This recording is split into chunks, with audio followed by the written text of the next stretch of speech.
Wow. Wow. So there's that. You should do this for a living.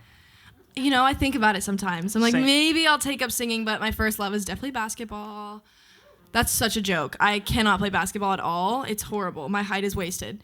Well, I tell the same stupid joke every time, don't I? So, Okay. welcome to Portland. Thanks for coming. Well, thank you. Thanks for having me. Yeah. Is this your first time in Portland? Have you been here before? Been here before. I came here on tour last fall, but I didn't really get to see any of the city. I got to see much more this time, so it's been fun. And we heard you got hooked up with an employee pass to somewhere. Y'all, as a shoe lover, I went crazy. I went hard in the paint, you guys. And it was like 50% off. Where'd you end up? Okay, Adidas. Okay. I love Nike. I'm definitely going to make my way to Nike either in the morning or when I come back possibly on tour, but I can't say anything about that. But I love shoes. Okay. So any kind of shoe. I was in heels right now at the Adidas store. I was like, I swear I have a shoe game. Ignore that this is a pointed toe heel. Okay? So you're very much a songwriter. Do you have like a certain place you like to go to, or is it just whenever, wherever it comes to you? Oh my gosh, I've never been asked that question. Yeah. That you should actually, I've been doing this long enough to where no question takes me off. That's a new one. I love that. When I was younger, still living in my parents' house, we have a grand piano in our living room, and that was my favorite place to write songs. I'm such a night person. I hate the morning. It's actually horrible. And so I would wait till everybody was asleep, 10 p.m., and I would go up there, and that's when I would write the best songs. I actually got the piano tattooed on the back of my arm because I love it so much. So that has always been, I've always known that beauty comes from that space. And then since getting decent at guitar and being all over the world, now it's just whenever it comes to me. And are you like a pen and paper kind of gal, or you get an iPad, or do you just do voice notes? Okay, I wish I was pen and paper, but I changed my mind so much. I swear I have songwriter ADHD. I'm like, squirrel, or this, or that, in this melody. Let's change the key here. So pen and paper would just be an absolute shit show. So I'm more of a notes girl on the phone. Notes or Google Docs because we can move fast. And then definitely voice memos. As soon as I get an idea, I turn it on because the worst thing is when you write something really cool and then immediately after you're like, what did I just do? And I can't remember it. So I have to constant voice memo. Is there any way, do you have your phone on you? Is there anywhere you can share a little just snippet of something you're working on? Oh my gosh. My phone is in the green room. But okay. If it was handed to me, I would find some crazy, crazy voice memo in there. Somebody go get it. There goes Matt. Matt's like, let me get the phone. It. We got to hear it. It's in my purse. It's one of my favorite things because I love hearing just, you singing, and then all of a sudden, 6 months later, we hear it on the radio and we're like, oh, that's what she was working on. Yeah. Oh my gosh. Now I'm scared. I'm scared. Okay. All right, Matt, let's hear it. Okay. Oh. Do you have any idea what you're going to show us? I have absolutely no idea. Okay. Let's take a look. First of all, let's see how many there are in here. All recordings. I have 1,524 voice memos. Okay. Hold on. See, a lot of these it just says pre-verse. I don't want to spoil a new song. Wait, let me scroll down. Okay, I also got into acting, and one of the ways I learn my lines is by wholeheartedly reading them to myself. And I voice memo it, and I listen to it back like it's a podcast, so there's a lot going on in here. Okay. I'm scared. This just says verse 2. Wait, let me test before I put this on the mic.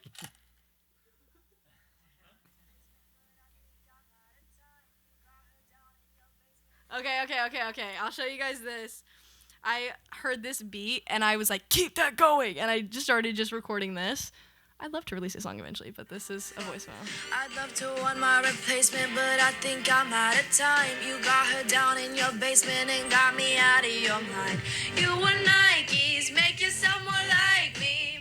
Now it's blue jeans, new girl means a new theme. Yeah. All right, because you said that, now you really have to go to Nike. I know. I'm such a Nike person, but I also I'm just a shoe person. It's bad. It is bad. Okay.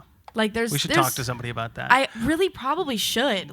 But not here in Portland. We're gonna fuel your problem with employee discounts and no sales tax. Dude, that's why I have Depop. I'm like, if I look at something and I don't immediately feel like I can make an outfit out of it, I'm like, put it on Depop, Haven. Let it go. You gotta let it go. So at this point in your career, do you have dream venues that you want to play? Oh yeah. All right, put them out there. Okay, Red Rocks, obviously. That's like a ton of people's dream venue. I grew up in Nashville. I'm in Nashville. So Bridgestone Arena is the arena in Nashville. And I grew up seeing my dad do shows there. And it's just so legendary to me. So that. And then Madison Square Garden is also obviously pretty high on there. And Wembley Stadium. So very iconic venues. Yes. Who's your dad? My dad was the lead singer of a Christian band. Okay. So I grew up in music, and I lived on a tour bus for the first 7 years of my life. And he played Bridgestone Arena? He did, yeah. Wow. Yeah, pretty fun, whatever. I can't give him too much credit. I'm like, it's fine. On that same kind of, topic, like, who do you want to open up for? Oh my gosh, I actually have a running list in my phone. I would love to open for Jessie Murph. I love her. I got to open for her for a show last summer, and it was amazing, and she was so cool. Love her. I love Olivia Rodrigo, obviously. Yeah. Obviously, the pop girls, like, you can't, Taylor Swift, duh. Like, there's the obvious answers. Recently, I have been really obsessed with Lola Young. Her song Messy was incredible, and then I dove into her discography, and I was like, this is incredible. Her new song One Thing is actually the only thing that got me through running a 5K a couple weeks ago. Oh, wow. It was so good. I was like, you have to keep running.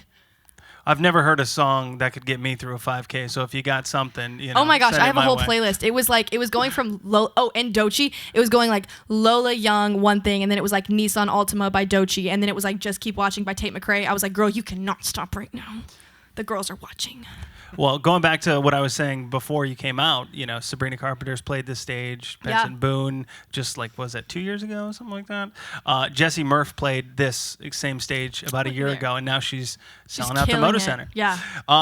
You mentioned American Idol, and the suit said not to talk about it, but I'm going to anyway. No, just what's the biggest misconception when it comes to American Idol? Ooh. The biggest misconception, there's honestly a decent amount. I would say one of the big misconceptions is like they made her sing that song. What? No, they didn't. Oh, really? So you could choose whatever you wanted. I mean, you had a list of cleared songs, for legality reasons, but okay.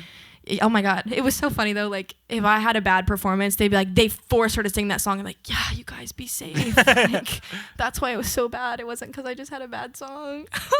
I just saw on your Instagram story, there was somebody heard your song at a baseball stadium or something like that? Where's the craziest place you've heard your song played? Like in a grocery store or? Oh, it's hard because I get videos from other people. Actually. Or where's the craziest place you've seen it played? Okay, yes. That stadium was pretty crazy. That was pretty high up there. But the other day, and this is niche, but I'm going to be excited about it. Okay, the other day my uncle sent me a video, and he's in Food Lion, the grocery store in North Carolina, and he was like, "You're on the speakers in Food Lion." And he pans it up, and I can just hear my song, and he goes out loud, "That's my niece."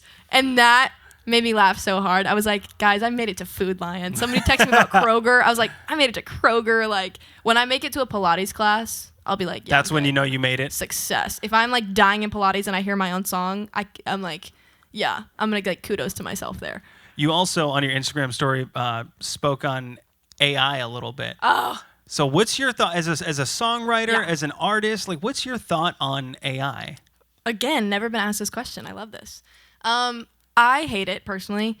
I think all forms and fashion? All forms and fashions. I know some people, I've been in some rooms where they, ask AI to write a second verse of a song about this, like Haven Madison would, just to give them ideas.